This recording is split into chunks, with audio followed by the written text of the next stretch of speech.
Hello mga kaibigan, tugtog tayo. Welcome po sa ating video. Kung ikaw ay isang musikero o may banda ka, napaka-importante na nadidinig mo yung mga tugtugan ng mga kasama mo sa banda. So kung ikaw po ay nasa stage, usually may mga speaker doon sa stage na nakatutok sa mga musician. Tawag dito ay monitor speaker or floor monitor dahil nasa floor sila. Ang purpose niya ay para marinig ng mga gitarista, ng drummer, yung kanilang tinutugtog dahil napaka-importante po niyan. Pag hindi mo nadidinig yung tinutugtog mo at tinutugtog ng mga kasama mo dahil maingay yung audience, maingay yung house speaker, hindi po kayo magkakasabay-sabay. Magiging pangit yung tugtugan nyo. Kaya importante na nadidinig nyo yung inyong tinutugtog at nadidinig nyo yung tugtugan ng mga kasama nyo. Pero, unfortunately, hindi lahat ng venue may mga pinoprovide na mga floor speaker o mga floor monitor. Diyan mga kabanda, umaangat, diyan nagsishine ang tinatawag natin na IEM system o yung in-ear monitoring system. So, kaya tinawag siyang in-ear kasi nasa loob siya ng tenga. Kaya tinawag siyang floor monitor kasi nasa floor siya. So, ano bang disadvantage ng floor speaker? Kasi prone siya sa feedback. Katulad ng nasabi natin nung una, hindi lahat ng venue may floor monitors. At yung feedback, hindi may iwasan yan. Kasi kapag yung ating singer, yung vocalista natin, may hawak na mic at naitutok niyan sa floor speaker, sigurado feedback yan. Ang kagandahan ng in-ear monitor, lahat ng mga member ng banda nyo, may kanya-kanya kayong earphone. Doon nadidinig yung tugtugan mo. Pwede mong i-mix yung gitara mo yung pinakamalakas, tapos naka-background sila. Tapos bawat miyembro ng banda nyo, may sarili ding mix na nadidinig. So very customizable siya. So yun yung advantage ng in-ear monitor system. So may mga in-ear monitor na saksakan ng mahal, pero maganda talaga yung quality niya, maganda yung performance niya. Dahil mahal siya, maganda dapat yung performance niya. Meron naman nabibili dyan sa tabi-tabi na mura nga, pero kapag ginamit mo na, pangit yung quality ng sounds, yung distance, napuputol. So mura at pangit. So buti na lang, may mga product na lumalabas na hindi naman ganun kamahal, pero okay na okay yung performance niya. Walang cut, walang drop, at maganda pa rin yung quality ng tugtugan. And for this video, good news mga kabanda, meron tayo ngayon ditong IEM system na pinadala sa atin ng Phoenix Pro, kung saan ito yung ating tetestingin. So check natin to, i-unbox natin to. Ano ba ang kasama doon sa IEM monitoring system package nila, at paano ba gamitin, paano i-set up, at overall, tingnan natin kung ano yung kanyang performance. Okay, sa mga hindi nakakakilala sa Phoenix Pro, sila po ang nagpo-provide ng mga high quality products. So mostly wireless. So meron silang iba't ibang product. Wireless microphone systems, meron silang, ito nga yung product natin, ang in-ear monitor system. Bukod dyan, meron din silang audio mixers, tapos mga antenna system, pang boost ng signal. Yung mga antenna system nila works perfectly dito sa mga IEM natin, mga wireless.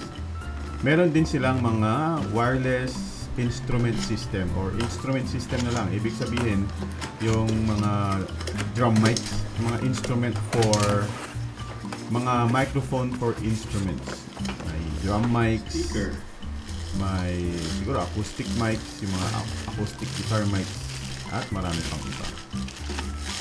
Ito, unbox muna natin and then isa-isahin natin pagkatapos.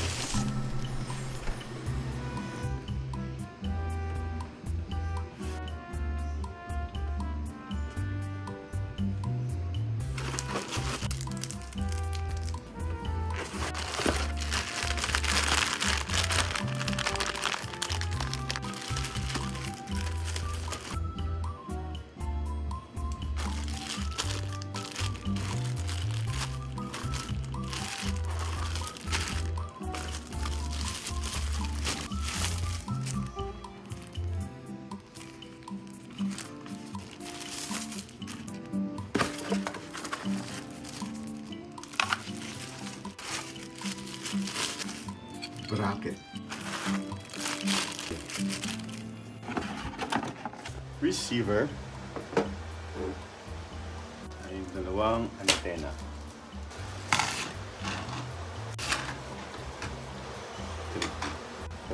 receiver. 2. Power na headset.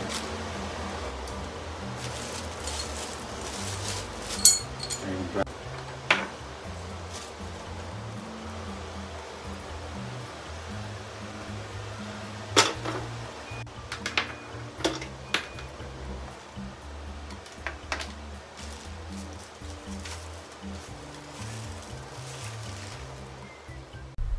Okay, para sa part na ito ng ating video, ipapakita natin sa inyo kung paano ba i-operate, paano ba i-set up yung ating Phoenix Pro. So, meron tayo dito sa likod na 4 na channel. So, channel 1, channel 2, nandito din yung ating input power, channel 3, saka channel 4. So, yun yung part. Ito, clip to para dun sa power cable, dun sa adapter cable. Okay, meron din tayo ditong antenna. Ayan, kinabit na natin. So, kung hindi ka gagamit ng rack, pwedeng ito na yung pinaka-antenna mo. Pero kung gagamit ka ng rack, kung ito ikakabit mo sa rack, meron tayo dito extension. Ayan. So, ikakabit mo lang itong extension na to dito. And then, sa harap ng rack, yung ating rack na kit, meron siyang kabitan. Ayan. Dito mo ilalagay ngayon ito. So, kung naka-rack mount ka, dito ngayon ilalagay ito. So, provided lahat ng ating mga screws. Tapos, dun mo na ngayon ikakabit itong ating antenna. Ganun lang. Basic. So, nakakit siya dyan dito. Kung naka-rack mount siya. Alright. So, ito yung ating front. So, lalagyan natin siya ng power. So, dito makikita nyo rin yung 4 na section. So, ito yung power. Pe-press nyo siya ng 1-2 seconds. And then, meron tayo ditong volume ng channel 1, channel 2, channel 3, saka channel 4. So, kanya-kanyang channel, meron siyang independent volume. Tapos, meron siyang groupings. At meron siyang mga sync button. So, dito sa sync button, imamatch natin itong receiver. So, bumili ako ng battery kasi sabi sa box, provided yung 8AA pero wala akong nakita. So, shoutout kay Phoenix Pro. Nagkaroon yata ng mix-up. So, yan. Meron na tong power. Ayan. So, paano siya i-turn on? Clockwise mo lang. Ayan. So, meron na siyang power. Mamaya, isi-sync natin siya with the unit. So, basically, ang parts niya, ayan. So, makikita nyo dito kung anong channel.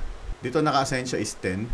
Sa group 5, tapos, makikita nyo dito kung gaano lakas yung battery. At yung signal ng RF. Mamaya, makikita natin yan. So, ito yung IR. Nakita nyo yung IR. Itatapat nyo siya dito sa IR neto para mag-sync siya doon sa channel na nakaset. Okay, so lagyan natin siya ng power. Naka-ready na yung ating power. Ilagay natin yung power. Okay. So, once nandun siya, press mo lang ito ng 1-2 seconds. Magbo-boot up na siya. Ayan. Okay, so makikita nyo ngayon dito. Ito yung group 1, channel 1. Nakaset siya. Initial setting. Group 5, channel 10, group 8, channel 1, and then group 10, channel 5 nakalagay. So, yun lang yung assignment. So, pag pilis mo itong group 1, makikita mo, pwede mong baguhin. So, yan. So, paano mag-sync? So, kukuhanin natin ngayon to. So, kung gusto nyo siyang isync sa number 2, halimbawa, sa channel 2, ito yung channel 2, isisync mo siya sa channel 2, which is group 4, channel 10. So, pipindutin mo lang yung sync 2, and then itatapat mo lang yung unit. So, makita mo yan. Yan ay channel 10, group 5, diba? Ito, group 4. So, sync. Tapat. Hintayin mo lang mawala yung sync na blinking. Or baka okay na yan. Ayun, makita mo.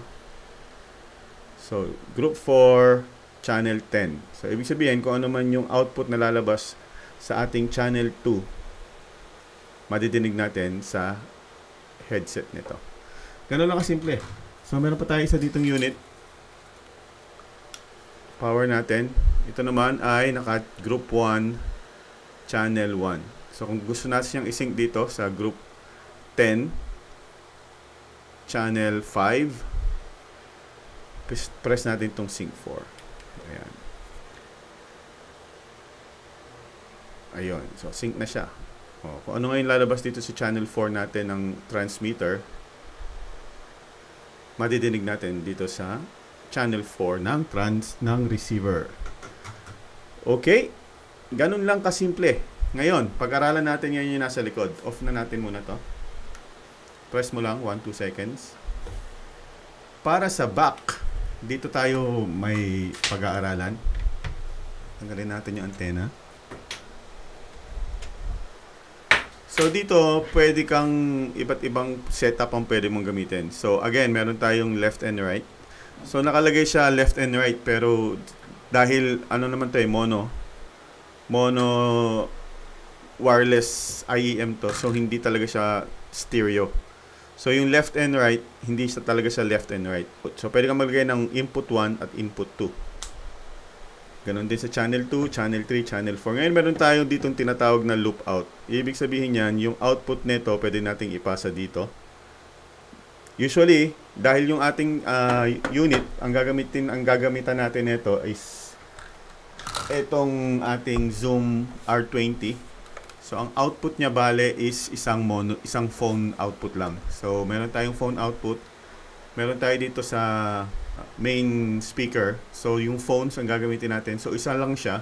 So ibig sabihin i-share niya yung output sa lahat ng channel. So ganito yung setup niya.